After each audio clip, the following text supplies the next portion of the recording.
One morning, Henry was feeling very sorry for himself. Sometimes he could pull trains, but sometimes he felt he had no strength at all. I suffer dreadfully and no one cares. Rubbish, Henry, snorted James. You don't work hard enough.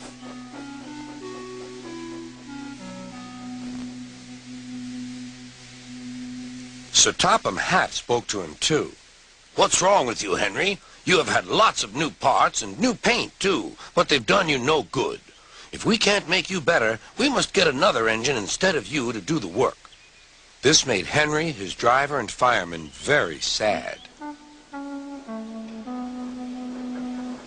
Sir Topham Hatt was waiting when Henry came to the platform. He had taken off his hat and coat and put on overalls. Henry managed to start, but his fireman was not satisfied. Henry is a bad steamer, he said to Sir Topham Hatt. I build up his fire, but it doesn't give enough heat.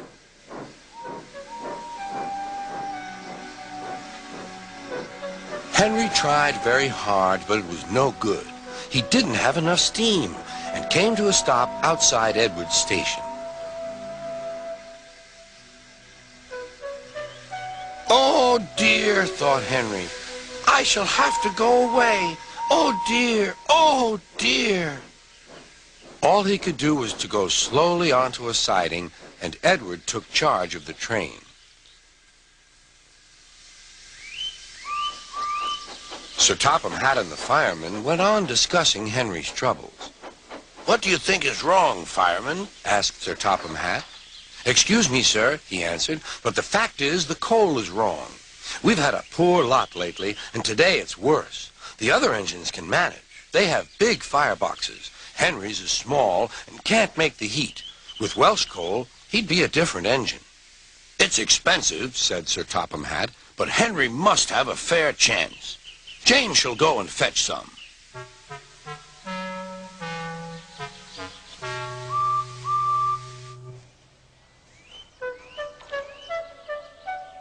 When the Welsh coal came, Henry's driver and fireman were excited.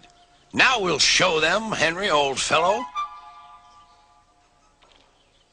They carefully made his fire, putting large lumps of coal like a wall round the outside. Then the glowing middle part was covered with smaller lumps. You're spoiling my fire, complained Henry. Wait and see, said the fireman. We'll have a roaring fire just when we want it. The fireman was right. When Henry reached the platform, the water was boiling nicely, and he had to let off steam. How are you, Henry? Beep, beep, beep. I feel fine. Have you a good fire, driver? Never better, sir, and plenty of steam. No record breaking, warned Sir Topham Hatt. Don't push him too hard. Henry won't need pushing, sir. I'll have to hold him back.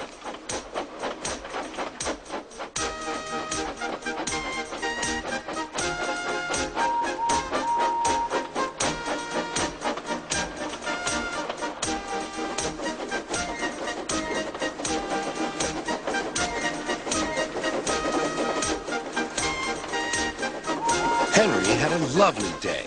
He had never felt so well in his life. He wanted to go fast, but his driver wouldn't let him. Steady, old fellow, he would say. There's plenty of time. They arrived early at the station. Thomas puffed in. Where have you been, lazy bones? Asked Henry. Oh, I can't wait for dawdling tank engines like you. Goodbye. Whoosh, said Thomas to the coaches. Have you ever seen anything like it? Both Annie and Clarabelle agreed that they never had.